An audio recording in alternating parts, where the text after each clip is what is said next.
ذات ولی بن کر کے پیدا ہوا ہو. اعلیٰ حضرت فرماتے ہیں واہ کیا مرتبہ اے غوث ہے بالا تیرا, اونچے اونچوں کے سروں سے ہے قدم اعلیٰ تیرا, سر بھلا کیا کوئی جانے کی ہے کیسا تیرا.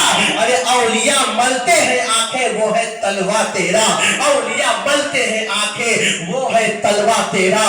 میرے غوث اعظم کی شان لاجواب ہے, میرے غوث اعظم کا گھرانہ لاجواب ہے, میرے غوث اعظم کا بچپنا لاجواب ہے, میرے غوث اعظم کی جوانی لاجواب ہے. ہمارے اور آپ کے گھر کا بچہ سال 2 سال 3 سال 4 سال کا جب ہو جاتا ہے تو محلہ کے بچوں کے ساتھ میں کھیلنے کی کوشش کرتا ہے, ارادہ کرتا ہے اور کھیلتا بھی ہے. ہم اور آپ کھیلنے کے لیے گھر سے باہر بھیجتے بھی ہیں, لیکن آؤ ذرا غوث پاک کا بچپنا دیکھو.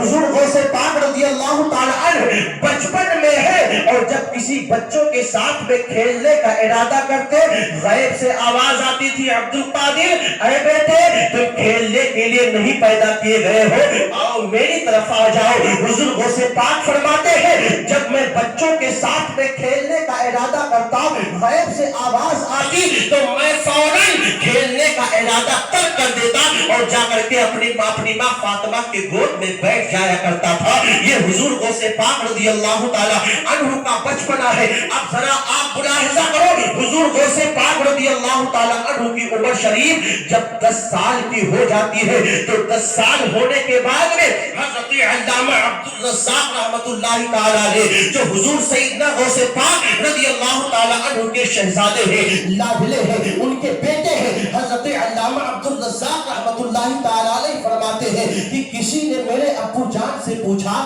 کہ اے سیدنا غوث اعظم آپ یہ بتائیں کہ آپ ولی کب بنے ہوئے ہیں, آپ ولی کب بنے. غوث اعظم نے فرمایا کہ تم میری ولایت کے بارے میں پوچھتے ہو. ارے میں جب 10 سال کا تھا, میں جب مدرسہ جاتا تھا پڑھنے کے لیے, میں جب مکتب جاتا تھا پڑھنے کے لیے تو میرے دائیں فرشتے ہوتے تھے, بائیں فرشتے ہوتے تھے, آگے فرشتے ہوتے تھے, پیچھے فرشتے ہوتے تھے, یعنی ہمارے چاروں طرف فرشتوں کی مقدس جماعت ہوا کرتی تھی. اور جب میں مدرسہ پہنچتا تھا تو مقدس فرشتوں کی جماعت بچوں سے کہتی تھی افسحوا لولی اللہ, اللہ کے ولی کو بیٹھنے کی جگہ دے دو, یہ اللہ کا مقدس ولی آیا ہے اس کو بیٹھنے کی جگہ دے دو. حضور غوث پاک رضی اللہ تعالی عنہ کی یہ شان ہے مسلمانوں.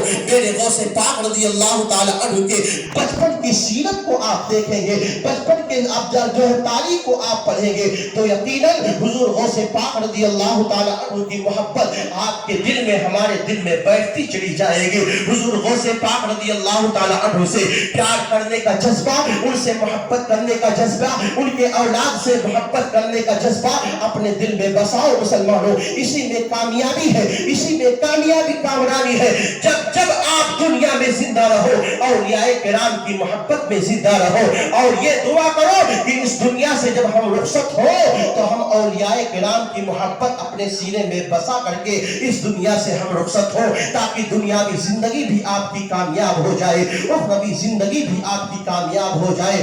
اللہ تبارک و تعالی قرآن پاک میں ارشاد فرماتا ہے ان اولیاءہ الا المتقون, جو اللہ کے ولی ہوتے ہیں وہ تقوی وہ طہارت کے مجسمہ بن کر کے رہتے ہیں, یعنی ان کے اندر تقوی ہوتا ہے. ہمارے اور آپ کے جیسے نہیں کہ ایک نماز پڑھ لیا دوسری نماز کو چھوڑ دیا, بلکہ وہ پابندی کے ساتھ میں اللہ کی عبادت و ریاضت میں لگے رہتے ہیں. اے مسلمان بھائیوں, آپ اللہ تبارک و تعالی کے پیارے حبیب صلی اللہ علیہ وسلم کی سنت پر عمل کرنے کی کوشش کرو, نماز پنجگانہ کی ادائیگی کی کوشش کرو. ہماری ماں بہنیں اپنے گھروں میں مصلی بچھا کر کے نماز پڑھنے کی جو ہے کوشش کریں, یہی آپ کے لیے اور ہمارے لیے جو ہے نجات کا ذریعہ ہے. مسلمانوں, اللہ تبارک و تعالی ہمارے کہنے اور سننے میں جو غلطیاں ہوئی مولا اسے معاف فرمائے, اور جو کچھ بھی میں نے چند وقت منٹ میں جو بیان کیا ہے ہم سب سے پہلے اللہ تعالی ہمیں اس پر عمل کرنے کی کوشش جو عمل کرنے کی توفیق عطا فرمائے, اس کے بعد آپ کو اس پر عمل کرنے کی توفیق و نعمت فرمائے.